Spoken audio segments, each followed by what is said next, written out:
Yay! It worked. Okay. So hello. Welcome to our team call tonight. I'm going to go ahead and share the screen now. And we are going to jump right in. Okay, so tonight's team call is about being authentically you. Now, the reason this call I thought was one that was just an important one to have is because, oh, no, go back. Is because I think, a lot of us get lost in this world of Beachbody, and all we ever see once we become a Beachbody coach is the million other amazing coaches that are on our team and want to be supportive of us and that we are interested in watching because they just seem like such rock stars. So we are flooded with this just plethora of, information with what a good post is and what a good graphic is and stuff like that, So we get very lost in this way we think everything should be. And as a result of doing that and following all of these amazing people, we kind of have our own voices muddled a little bit. So tonight we're going to talk about how we can get past all of the noise and just find who we are authentically so that we can confidently share that and attract the people that we are going to most likely be able to help. So comparison is the thief of joy. This is such an important thing because when you become a Beachbody coach, it doesn't matter whether you are in your first day or your 8th month or 3 years down the road. It is such an easy thing to play the comparison game. When you have a success partner or people that you genuinely enjoy following that joined around the same time as you and they are moving at a faster pace, or you've got someone that is moving at a slower pace but is building really steadily, it can be really easy to get discouraged. So rather than playing the comparison game and discounting everything that you're doing really well, it's so much more beneficial to you to just remember to stay your own course, that you are following your own journey, and that it's not about what everyone else is doing. What you're seeing everyone else do is only one aspect of the picture.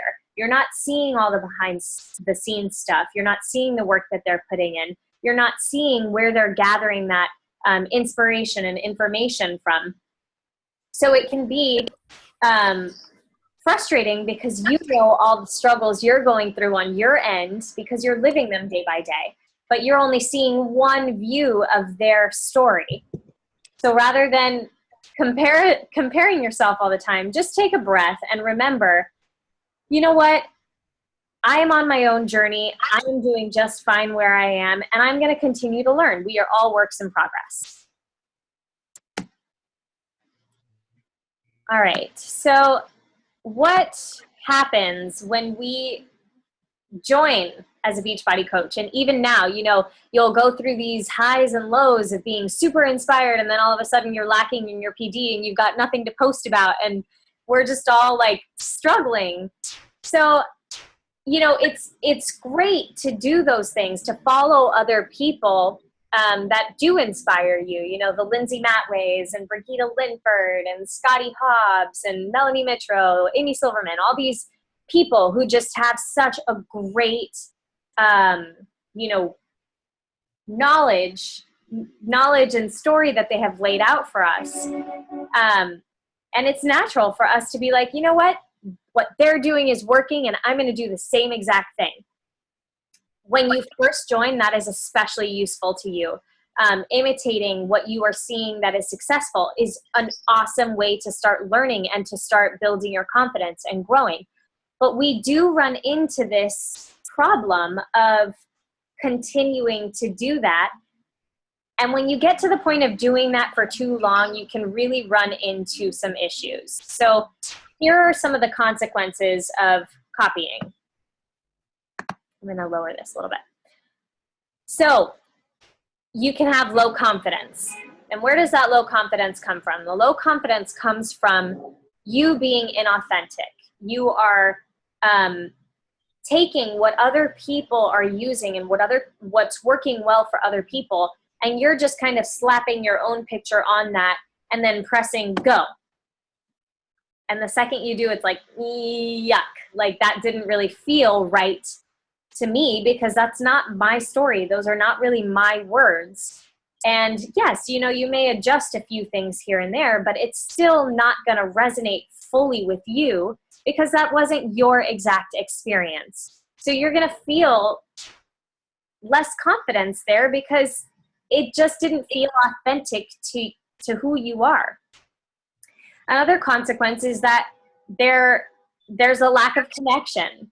Just like you sense that inauthenticity when you post something, your audience can sense that too. They can sense when something is really, really honest, and they can also sense when something was not as successful. And the chances of it not being successful because of you not really having it be your own story that it's connecting with are very high.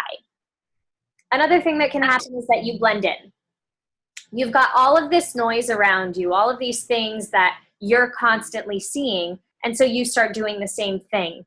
But really, that just makes you one of a bunch of people rather than you being, you know, original and someone that's exciting to watch, and maybe you're infusing some humor and stuff. You just start to blend in, and your personality and your personal voice gets lost in that noise. Another thing that can happen is that you will start to really lack consistency. You know, who we are, what we put out on social media, that is our brand. Our face is our brand. Our words are our brand.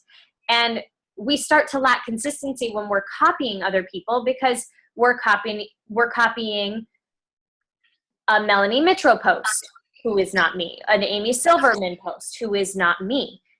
When you start to develop your own voice, you start to see consistency happen because it's who you are. I'm being consistent with the things that I'm putting out there because it is consistently my life.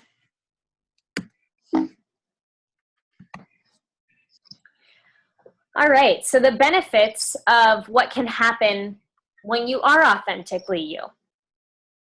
Confidence and acceptance.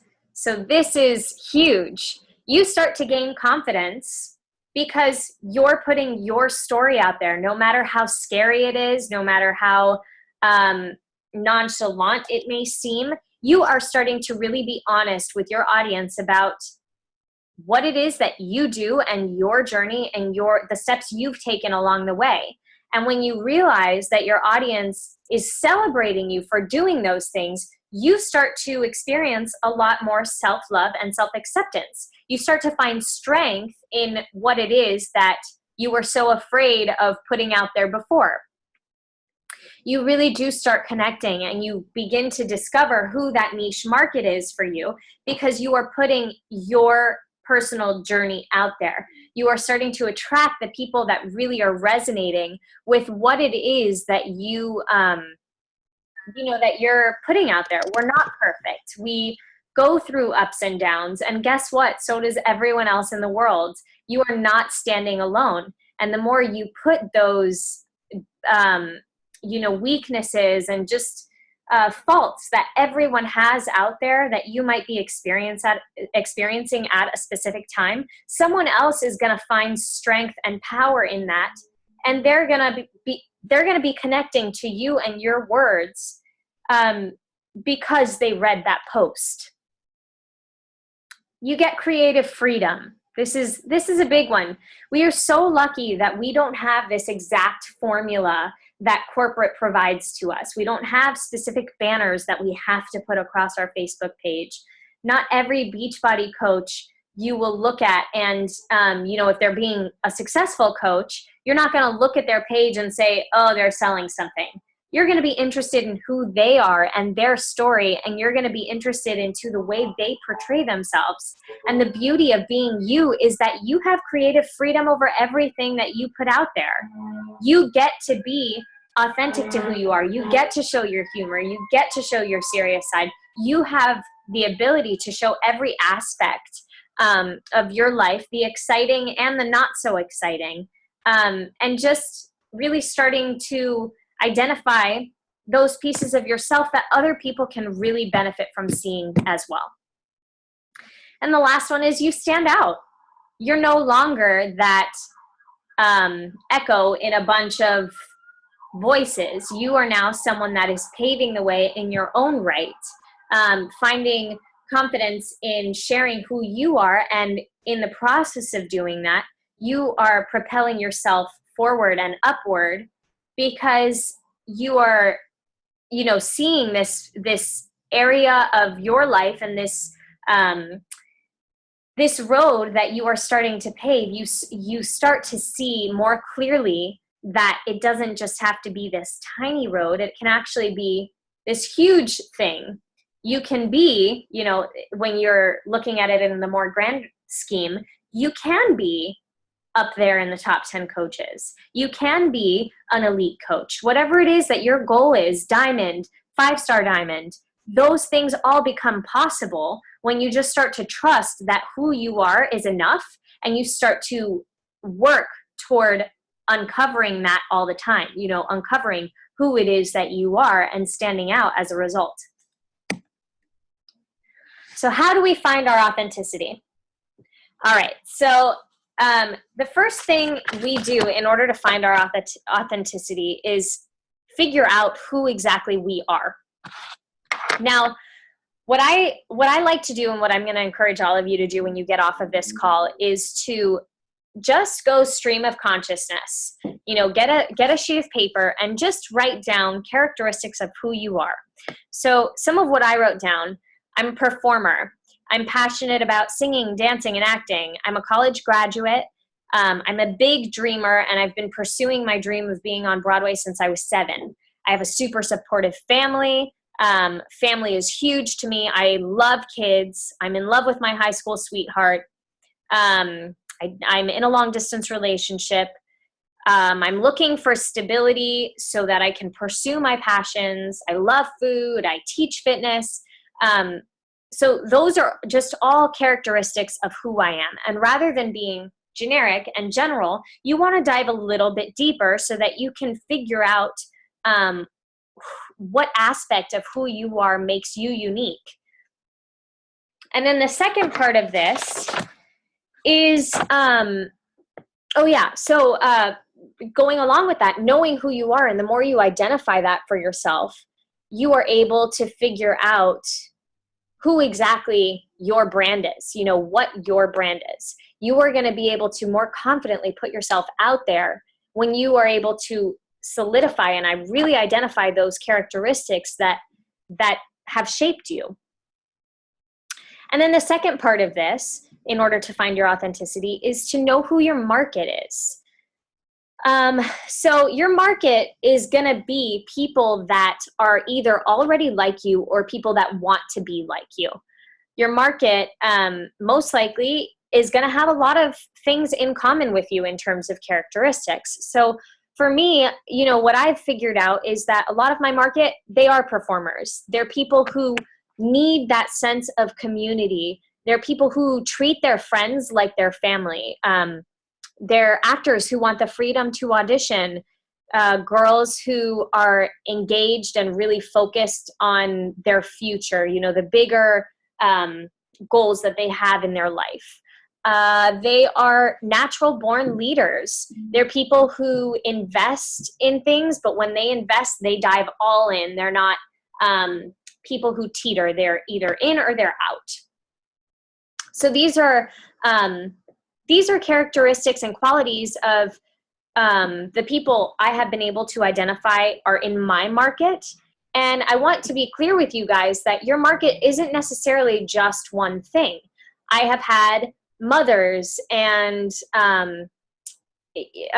older people that are not exactly to a T my ideal customer or person who's like me, but they do connect with some aspect of my personality that I'm putting out there. So you can have different niche markets.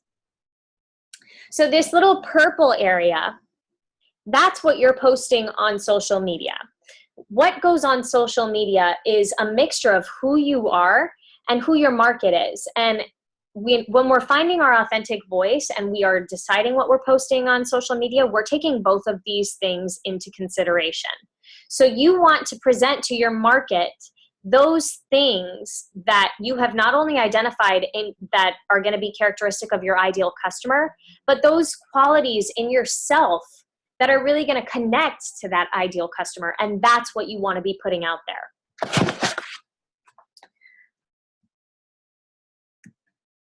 All right, so some obstacles to overcome.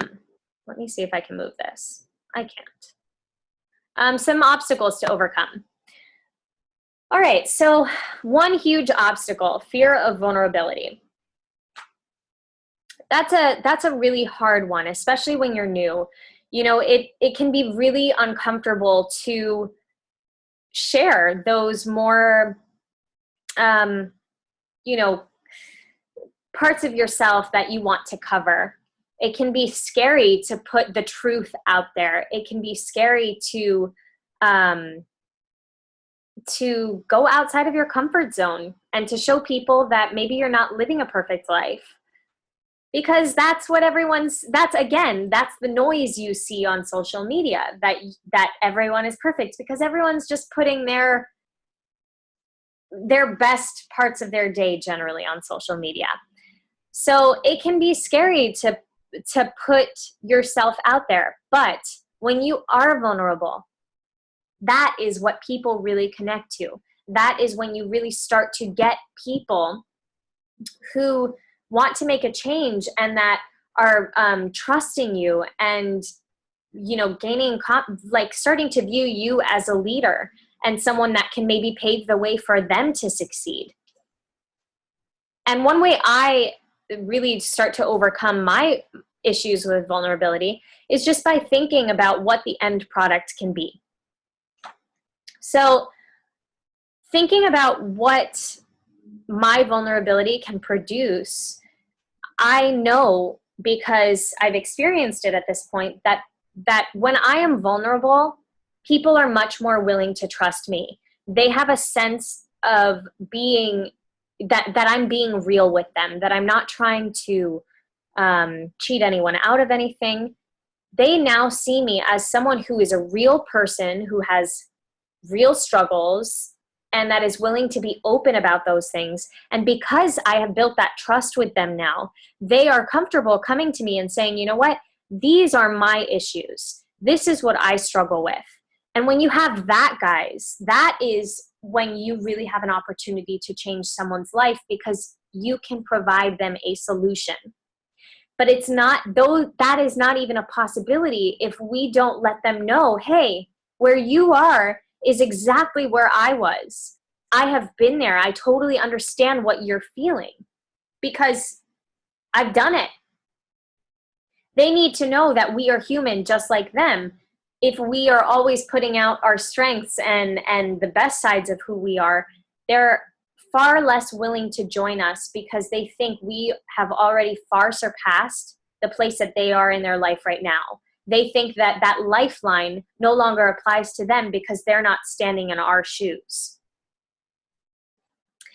Another obstacle to overcome, creativity is hard work. So we always say, you know, try to post 3 to 5 times a day. And this can be a little daunting at times because 3 to 5 times a day, like, man, when do people find the time for that, right? Well, what ends up happening is that a lot of people just repost things, repost recipes or something that another coach did. And that is fine to do. Absolutely do. I've done that twice in the past 2 days. You know, I reposted a recipe that I want to try, and I reposted Josie's just transformation talk in our challenge group. That is absolutely okay to do. But when that's the only thing you're doing, you are really going back to that place of limiting yourself and copying and the consequences that come from that. The dream is free, but the hustle is sold separately. This is 100% applies to this creativity is hard work idea. When you want to be authentic and you want to develop your own voice, that requires you to put in a little bit of extra work, guys. Yes, come up with some kind of creative spin on things. If you've got a quote on Pinterest that you really love, maybe put that with your picture and talk about why that quote affected you. Don't just slap it up there and be done with it and say, hey, I fulfilled my quota for the day. It's not about that. It's about adding value and about letting people see how things work in your life. It does take a little bit of extra work, guys, but the rewards are so great when you are willing to put in the effort to stand out a little bit.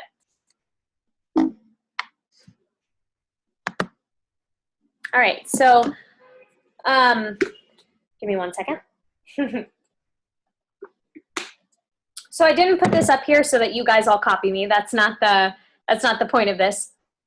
But I did want to give you guys some ideas of what works for me in terms of just figuring out my authenticity. So I put some posts up here, different examples of things I've done that I think can also really work for you if you put your own spin on them.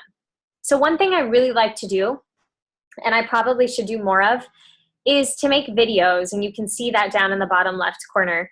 I love to make videos because when there's something about hearing your voice and connecting with someone, face to face, and obviously we're not face to face, but even through a screen, that really allows people to see that there's a lack of BS going on. Sometimes when it's written out in words, people are less trusting. And so when you put it out there in a video, there's really that opportunity to connect, and people can watch it and see that your heart coming through. There's no way of muffling the passion that's there when you're actually speaking out in the open and people are watching that happen. So I love to do videos. I think that's a really effective way to connect with people. Another thing I do is I expose all of me, the good and bad. And I'm not saying, expose your most troubled things, any family things that are going on. You don't need to go through every aspect of your life. You can be private with the things that you want to be private with. When I say exposing the good and the bad, it just means letting people know that you are, again, human. You have your bad days, you have your good days, you have your struggles, and you definitely have your successes. And it's those things that are going to connect us to the people that are experiencing similar feelings to us. You want to be able to reach that compatibility level. You want to be able to connect with people and let them know, I am in the same place. I have been where you are, and I know that there is a solution because I'm going through it. I'm experiencing it now. I may have fallen off, but I know there's a solution because this has worked for me before.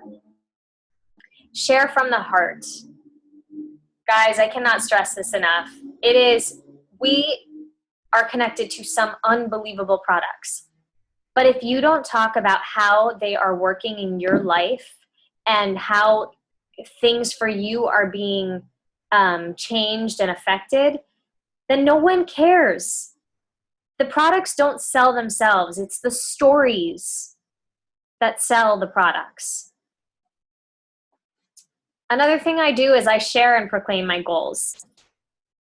When you speak confidently about the things that you want to achieve, and this applies more to the coaching opportunity, I think, but it absolutely can apply to your fitness goals as well. When you talk about the goals that you want to achieve and you talk about them in a way that is with confidence and asserting yourself, saying, I'm gonna achieve these things. There's no ifs, ands, or buts about it. It is going to happen, and here is my plan to make it happen. There is something exciting that happens. And you start to have eyes on you of people that want to achieve similar things but don't know exactly how to get started. And that's what this is about, guys. It's about really finding your way into connecting with those lives of people that want to achieve similar things to you. And it can be your fitness goals. It can be retiring your parents. It can be becoming $1 million earner. It can be just someone who wants to be able to pay for their family's groceries every month. It can be big or small. But when you put it out there confidently, what you are trying to do, you start to attract those people who want similar things as well. Our job is to give people an avenue, a road that they can take for a better future. We are experiencing that, and there's no reason why we shouldn't be sharing that with other people. But the only way that we can achieve sharing that with other people is if we start to find our authentic voice and speak from the heart. And rather than copying other people, we really start to pave our own path and help our coaches do the same. So that is my little slideshow presentation for the night. And I am gonna stop the screen share, and I'll go ahead and just put this back to video. If anyone has questions, you are welcome to ask. Oh, was my internet going in and out? Boo. Oh, it was yours. Okay. So yeah, if everyone wants to unmute themselves, and if you have questions, you are totally welcome to ask. I'm going to stop the recording now. Bye.